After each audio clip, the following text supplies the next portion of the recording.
보쌈이 바뀌었습니다. 옛 조선 중기 한양 외곽의 작은 마을에 가난한 노총각 강달복이 있었습니다. 37회를 홀로 늙은 어머니와 살며 뗄나무를 팔아 생계를 이어갔죠. 그는 천성이 순박하고 성실해 마을 사람들 모두가 좋아했지만 유독 혼사만큼은 번번이 어긋나기 일쑤였습니다. 달보가 내 나이 이제 곧 부록이 넘는다. 나 죽기 전에 며느리 손 한번 잡아볼 수는 없겠느냐? 노모의 한숨에 가슴이 쿡 찔리던 어느 날 마을 주막에 수상한 소문이 돌기 시작했습니다. 요즘 장터 쪽에서 하녀를 보쌈해 혼처를 삼는 일이 유행인데 마음만 맞으면 천생연분이 된다는 말이었죠. 마음에 큰 돌덩이를 얹고 살던 강달복은 그날 밤 단단히 마음을 먹었습니다. 장터 근처 부잣집 하녀가 물을 길어오는 시간을 노려 외진 뒷길로 발걸음을 옮겼죠.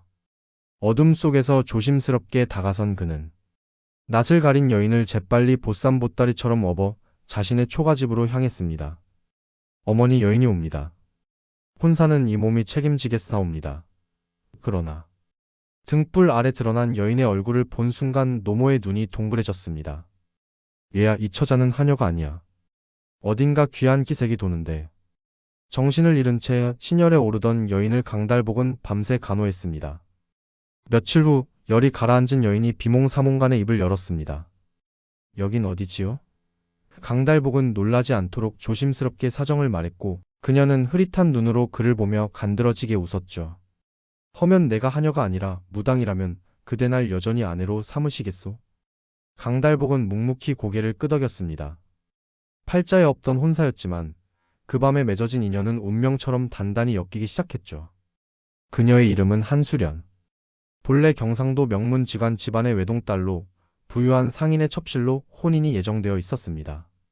그러나 혼례 전날 밤 갑작스러운 신열로 인해 파혼을 당하고 홀로 떠돌던 중 강달복에게 보쌈당한 것이었죠. 그녀는 억울해하지도 분노하지도 않았습니다. 오히려 내가 이 집에 온 것은 하늘의 뜻일지도 모른다며 혼잣말을 하곤 했죠. 그녀는 마당에 나와 이 땅은 숨결이 살아있어 마치 오래된 물줄기가 흐르는 듯한 기운이 느껴진다고 말했습니다. 강달복은 그 말을 이해하지 못했지만 그녀가 남다른 기운을 읽는다는 것을 알았습니다. 그렇게 한 사람은 땔감을 지고 다른 한 사람은 별을 읽는 묘한 동거가 시작되었습니다. 한수련은 본래 지기를 읽는 아비의 수제자로 어려서부터 별과 땅을 벗삼아 자랐습니다.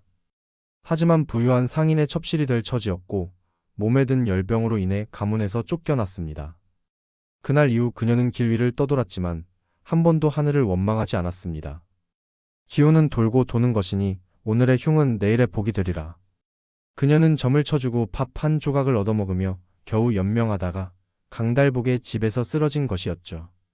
강달복은 거친 손으로 그녀를 위해 밥을 짓고 콩이 싫으면 좁쌀로 죽을 쑤어주겠다고 말했습니다.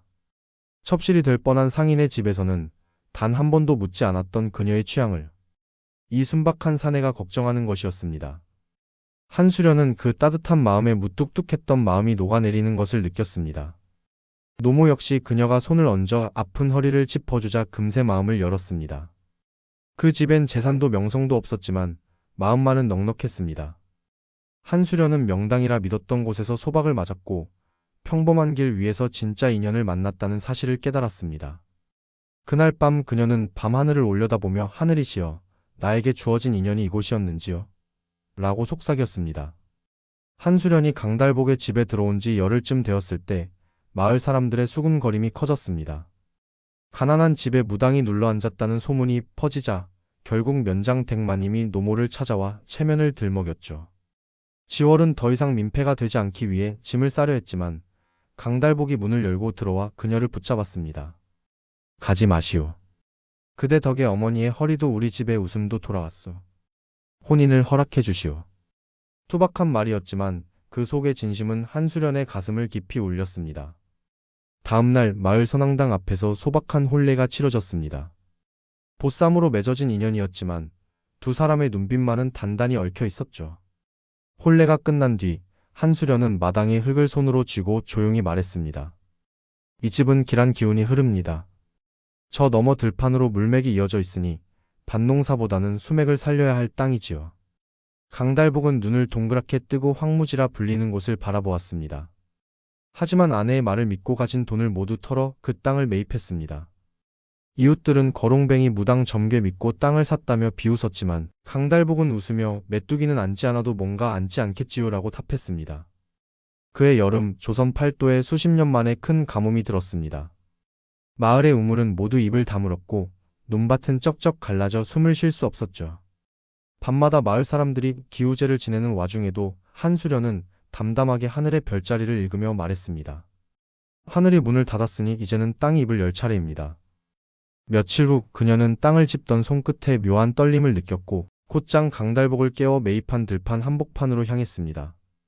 그녀가 손으로 흙을 파내자 삽 끝에서 맑은 물 한 줄기가 뿜어져 나왔습니다. 물이다. 물이 나와요. 강달복은 삽을 던지고 맨손으로 흙을 파냈고 몇 시간 만에 물 웅덩이가 커져 한 사람이 들어갈 만큼의 커다란 샘이 되었습니다. 마을 사람들이 하나둘 모여들어 경이로운 눈으로 샘을 바라보았죠. 한수련은 물길을 따라 돌을 쌓고 수로를 만들었으며 그 물은 곧 마을 전체로 흘러들어가 사람들의 목숨줄이 되었습니다. 하늘은 비를 아꼈지만 땅은 물을 내어주었어. 그 소문은 인근 고을까지 퍼졌고 관에서도 수원의 가치를 측정하려 했지만 한수련은 이 물은 땅이 준 것이요 사람이 함부로 값을 매기면 그 물줄기도 마음을 닫을 것이라며 담담히 말했습니다. 그러나 복은 언제나 시샘을 부르는 법. 그 수원의 힘을 탐낸 인근의 명망 높은 양반 임대감이 땅 문서를 들고 나타났습니다. 저 땅 말이다. 본디 우리 집안 조상의 묘토였어. 임대감은 낡은 도면 하나를 내밀며 억지를 부렸지만 강달복은 이 땅은 정식으로 관에 신고하고 세금까지 낸 토지라며 반박했습니다. 결국 송사가 벌어졌고 골원님은 서로 양보할 것을 권했죠. 이때 한수련이 고개를 숙이며 말했습니다.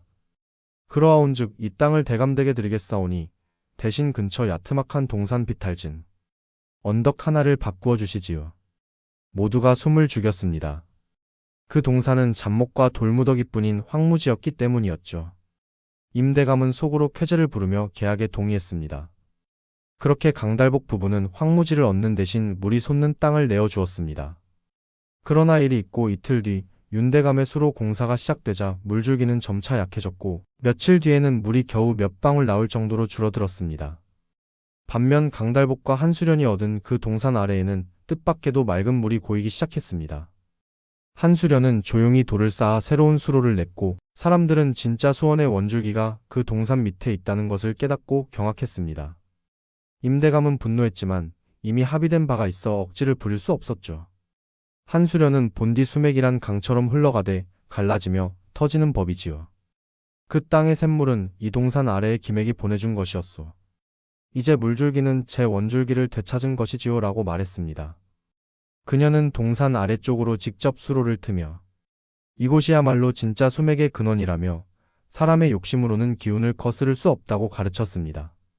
그녀의 지혜로 새로운 샘은 마을 곳곳으로 물을 흘려보냈고 가장 끝자락에는 임대감의 논밭이 있었습니다. 한수련은 마지막 수로에 작은 비밀 장치를 두어 물길을 사적으로 바꾸려는 이에게 경고를 보냈습니다.